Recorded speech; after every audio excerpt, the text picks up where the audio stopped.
Well, hello everyone. It's New Year's Day, and I've got Jonathan here. Hello. Good Hi, to see Jonathan. you. Happy New Year. Happy New Year. Yeah, just back from China. So, yeah, and soon to be off on another Safari to India this time, looking for tigers. tigers. So, anyway, enough introduction stuff. What we're interested in is, have we got the A1 yet? And so far, it's 2-0 to Jonathan, because Jonathan has 2 A1 and I'm still on the A9 III. So yeah, Castle Cameras so far have let me down, although they are insisting that they will be making it out to me mid-month, so fingers crossed. Anyway, we're still on the A9 III, but Jonathan... And I was going to get one, but then decided to get a second one as well, so I'm now going all in on the A1 Which is a story in itself, isn't it? Which I suppose we should start at that, really. Why Jonathan's got 2 A1 Well, the reason is, when you're going on safari, you really do need to have 2 bodies on 2 separate lenses, because the animals are moving, changing distance quite rapidly, and you haven't got time to start changing lenses off the body. So anyone going on safari, I would say it's imperative you do have 2 bodies. And you can also, it's a matter that you've got a backup as well. If there is any problems with one, you've now got two cameras, because the last thing you want to do is go halfway around the world and then not be able to take the photographs because your camera's not working. Exactly. And if you're spending thousands of pounds on a trip, a once in a lifetime trip, to capture the Bengal tiger, Yes. you know, do you want gear to jam up on you? And obviously you want the best gear. And anyway, Jonathan got his from Wex Photography, didn't you? The first one from Wex. I got one from Wex. Apparently they've got a huge number of orders for them. They said their first 4 batches of A1 Mark IIs are already pre-sold. But as I ordered on day 1, when the camera was launched, they prioritised sending mine to me so I'd have it to go take to India. Yep. And the Sony rep who deals with Castle Cameras, he said there were only 227 on the first import into Britain. So only 227. And Jonathan's got nearly 1% of them. So, yeah, it's not bad going. So yeah, well done, Jonathan. But by the way, the second one, when I decided, well, I really do need the second body here for going to India. So I actually managed to get that direct from Sony. Yeah. Amazing. I placed an order, I think, on the 16th, 17th of December, and it arrived the next day. God, what can I say? Castle Cameras, get your finger. Anyway, so that's the story of purchasing. And of course, the other thing to point out really was obviously the demand. I mean, this A1 is obviously in real demand. So yeah, get your order in now if you want it this year, by the looks of it, especially from Castle Cameras. Well, I think it could be anyone place an order now. It'll probably be March before they get one now. Yep, amazing. Yep. So, anyway, fingers crossed, Sony rep, if you're watching Castle Cameras, you definitely need 2 at least at Castle Cameras. So, obviously, Wex, the bigger supplier. Anyway, so I can't say anything about the new camera, so obviously that's why I've brought Jonathan along today. Thank goodness for Jonathan coming along with his 2 A1 Well, I've only bought one today. He's only bought one today. Yeah, fair enough. Yeah, fair enough. Yeah. He needs 2 for the safari, but not in this weather here. So far, what have you shot with the A1 in this country so far? Since I've got hold of it, which was only a couple of days ago, the weather has been really foul. So all I've done is just go around the local lake, taking some swans and ducks and such like. I did go looking for owls without success. So really nothing special. I've got no special shots so far, but what I can say is, because the light has really been appalling, is that definitely the noise reduction is working on the A1 II. It definitely shows less noise in the image than the Mark I. I'm quite impressed with how noise-free the images are. Even better than the A1. Even better than the A1. It's got the same sensor, but they must be doing something with the processing to improve the signal to reduce the noise. Incredible. Yeah. So there are advantages to shooting in this country. And I must admit, having just got back from a very nice trip to Titchwell Marsh, Norfolk, using the A9 III, when I got home and developed the images, I did realise that I was missing the A1 on this particular trip, partly because of the resolution. All the good shots I got were about a quarter of the frame. I couldn't fill the frame with the subject, and that's where you need the croppability of the 50 megapixels, and that really shone through. And indeed, in Titchwell Marsh, I had all three types of weather we get here in the UK. I went from dull mist to a beautiful day, and then to a bright lit first thing in the morning shots. And I needed the dynamic range, which I just couldn't get on the A9 III, and I couldn't get the croppability with the A9 III. Well, I've been quite happy with the images from the A9 III. They've been generally pretty good, and in good light. Even in poor light. Even in poor light. But and I have managed to crop them quite considerably and then upscale. But this year I've really got into doing some photo contests, and when you heavily crop them from a already 24 megapixel image, by the time you've cropped it, you've actually got an image which is too small to actually enter in any photo contest then. So, and obviously probably not high enough resolution to do anything other than the small size print. So that's where the larger megapixels come in. Yes, so I must admit, this is the first outing I've really found the A9 III wanting in the what's about 5 months I've had it now. I mean, it's still a tremendous camera. But that's been mostly the summer, and the light's been better. Yeah, that's obviously been it. It's the summer period, and I mean, I've got some great shots with this A9 III. But I mean, it's the camera you've got essentially that you use that counts. And I really don't know how much I'll use the A9 III in the future, and I may well sell now. Yeah, no, I tell.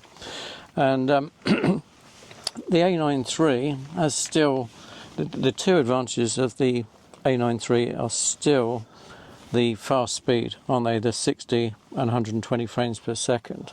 That's its big advantage. That's the big advantage. And the lack of rolling shutter. I never really had a problem with rolling shutter on the A1. No, and you wouldn't really for wildlife. It's only when you're sort of doing rotor blades, things like that, for helicopters, that really applies. So, anyway, I will be switching over to an A1 as soon as A1 II, as soon as one's supplied. But I will still keep the A9 III as a backup and as a second body, without a doubt, because there are the occasional use. We did decide that you would use the A9 III on some occasions. I think you're keeping a third body, aren't you? I'm gonna keep the A9 III as a third body, and I will use it on occasions, particularly if I'm doing something fast moving like a diving kingfisher, for example, is where the A9 III will come in. Yeah, 120 frames rather than 30. Yeah. And it dives in, you were saying, in about 1 second, doesn't it, we reckon, kingfisher? Just over 1 second from leaving the perch to getting back on the perch. So 120 frames, and you'd be surprised. I mean, that was the one thing I did note using the A9 III in the last couple of days. You did get more shots. There were more selectable shots, but they weren't a good enough quality. I didn't have the dynamic range, and I didn't have enough pixels to extract the shot I would have liked, despite having some excellent subjects. Did have some lovely action with the Marsh Harrier this time in beautiful light, Yeah. but I was still, the closest one came was the quarter filling the frame, which is fine, and it does create a very good shot, particularly online, but it wouldn't be good enough for competition level. So, yeah, very picky. But anyway, more advantages with the A1 II. So that's basically the A9 III dispensed with. We'll put that one over here. Well, we can say, well, the body is absolutely identical. Yep. So I haven't wasted my money then, Jonathan, buying the A9 III first, No. because basically my dexterity and finger use, etc., is all going to be exactly the same on the A1 II. I have set up my A1 II that's identical to the A9 III, apart from I haven't got the 120 frames a second. But apart from that, it's identical in every respect. In fact, when I pick up the camera, I've got to look at what's written on the top here to make sure I've picked up the right camera. Yeah. And you've also set the pre-capture exactly the same. Yes, half a second I've got it set for. Yep, same. Yep, seems to be the sweet spot.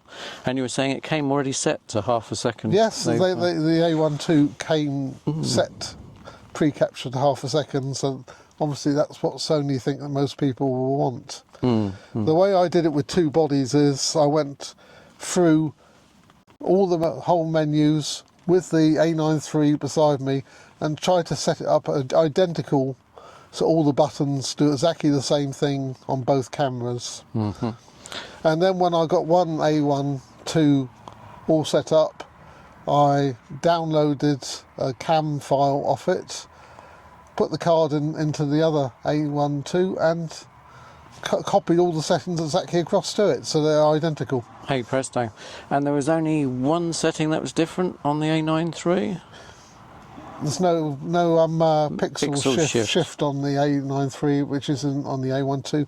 And of course, another one that's different on the A1 II is it's got this auto subject select, which is not on the A9 III. Right. Maybe it will be on a future firmware update. But I have actually, that's selectable of which subjects it looks for on that auto, and I've just set it to birds, animals and insects, because when they go around to nature reserve or whatever, that is what might be photographing. Yep, yeah, spot on. So it will select between those three subjects, and obviously I haven't tested it out yet. This is initial view, but how quickly it selects between bird, animal and insect. But I should imagine it's pretty good going by the A9 III's bird and insect. And the feel of it to use, like I say, I've only really used it for one day and only for a couple of hours. The feel seems identical to the A9 III. All the dials respond exactly the same. The on-off switch is the same. The buttons are all in the same position. It's got the multi-tilt screen exactly the same. So the Bengal tigers don't stand a chance, because you'll be au fait with the camera equipment, having had the A9 III. Yes. So yeah, that's the big advantage of having. We just got to find the tigers now. Yeah, just got to find the tigers now.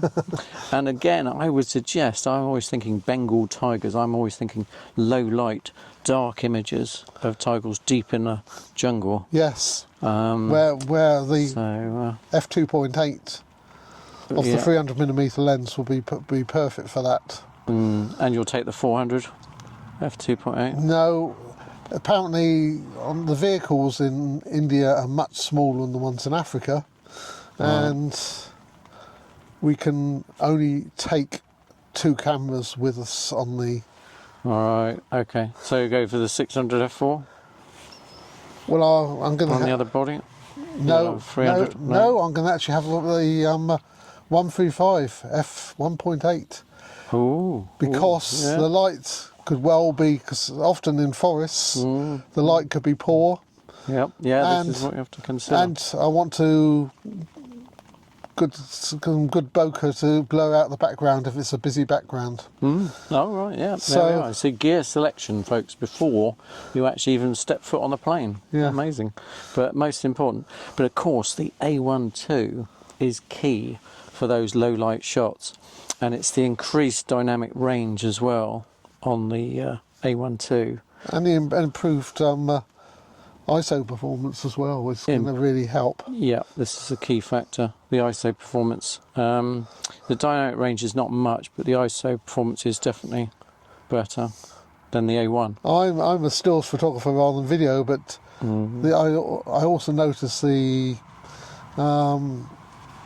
image steadying. Stabilisation is better than it's better as well. Yeah, again, it's in line with the 8 stops of the A9 which in video is going to be perfect. Yeah. I've definitely taken better video with the A9 III than the A1, definitely. So yeah, that's great.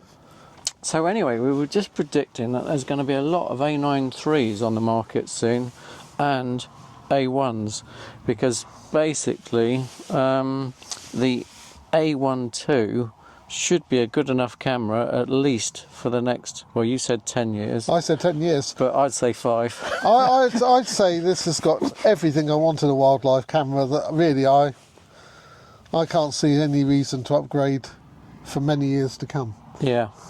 So there we are. I think you said you just like to have the more frames per second. Yeah, I think that's the only thing, and that's being greedy.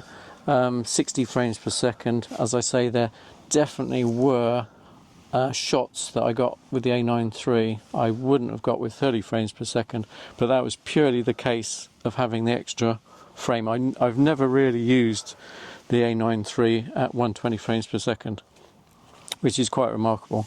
So that says it all, really. So you can certainly, 30 frames per second is pretty good. I've never used the A9 III at faster than 60. No, it's funny, isn't it? It's just I haven't come across the scenario. Obviously, if I was doing a diving kingfisher from a set hide, then yeah, I could set it up this, that, and the other, and I will. But yeah, I wouldn't need it with the A1 just generally, and you'd still. I mean, there's still an offset. I mean, you'd still be getting a 50 megapixel image of a kingfish diving in. So you'd still get improved detail with the A1, even though you had, a quarter less shots to choose from. So it's basically which is your which you want the most shots or the high resolution. It's a personal choice, really. Yeah. And it might be depending on how you're going to use them as well. If they're going to use them online, the A9 III is probably the one. But if you're going to do large size prints, the A1 II is probably the one. Yeah, and the A9 III at about £4,000 is quite an amazing camera still. So yeah, not a bad compromise. As indeed the original A1. There's still no problem with original A1. I think the only problem is its lack of pre-capture. Yeah. If they could firmware update the pre-capture on the A1, which they can't do, so don't worry. And the other thing that hasn't got the original A1 is the screen, so you can tilt it to using. Yeah. So like that. Yeah, that is. Which is going to be. I may well use that a lot. Yeah. That is. So you can do portrait format. Yep, definitely. From a low angle. Yeah, the screen, the touch screen. And of course you just haven't got that facility with the A1. It's just not possible to take a photo like that. Yep, no, quite right. I did notice on my last safari to Botswana, I took a lot more portrait photos I ever did with the A1 because of that screen. There we are. Yep. Yeah, it's funny, these minor differences that make all the difference. It's incredible. I mean, again, a point from my recent trip as well was the use of the lenses on it. It's usability that comes into play with these cameras. Obviously, the ergonomics on the A1 are not as good as the A1 II, and I was saying that I was using, on this recent trip I've been on, 90% of the time I was using the 300mm with the 2x converter, this combination here. And the reason for adopting that over the 600mm f4 is just the ability to get this into frame, to get your subject in the frame using this combination rather than a massive big long lens is so important. And indeed it's the buttons, it's the ergonomics of the new camera which make you get the shots as well. And the facility I used on the A1, the original A1 as well, is of course it can shoot in APS-C as well. And you've still got a 22 megapixel image. So it's almost as big as the A93's image, even in APS-C mode. Yep. Which means if the light's really poor, you can have the 300mm lens on. You've got that f2.8 rather, to give you the light capturing. But going to APS-C, you've now got 450mm, so you've got that extra reach as well. So that's a very useful facility. Yep. And I may well use that photographing the tigers. Yep. No, it's these one-off shots. I mean, again, you think, oh, why do you spend all this money on this camera equipment and whatnot? But you only get encounters, like in my latest video coming up for the next one, coming up after this one, I've eventually tracked down this black-winged stilt at Titchwell Marsh. And of course, it's my only opportunity with it. Last morning, I've only got an hour or so to photograph it, and fortunately I do finally track it down, and I've got it cornered in as much, and I actually get half an hour with it. Well, I want to get my best half an hour with that bird going. Yeah. I mean, never seen. That's the first black-winged stilt I've ever seen. I mean, it may be a released captive bird apparently, but it makes no difference to me. It's a great bird, great subject, this, that and the other, and I want to get the best possible photographs of that bird in that given period. So I may never see another one again. And it's like Jonathan with the Bengal tigers. I mean, likewise. I'll probably only go there once, so I want the best equipment to get the shots. And you pay thousands of pounds for the camera equipment, but also obviously the cost of the experience in the first place. Yes. So yeah, my Titchwell Marsh one was a bit cheaper, but mind you, I did go in the Campervan, so this wasn't so cheap. Perhaps I should have just gone on more exotic holidays, but anyway, certainly get out of the gloom. Yeah, it never stops raining in this country at the moment. Apparently the next 2 days are going to be perfect, but I'm working and Jonathan's off to... I'm off to India. I might go and look for short-eared owls before I go. But yeah.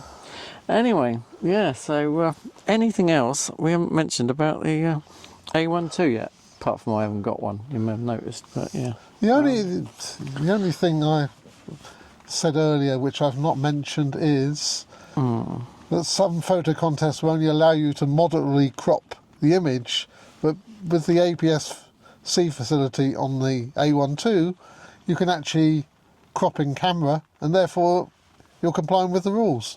And therefore you'll be able to submit an image which you wouldn't be able to otherwise. It's just a point. As long as you hit the crop mode.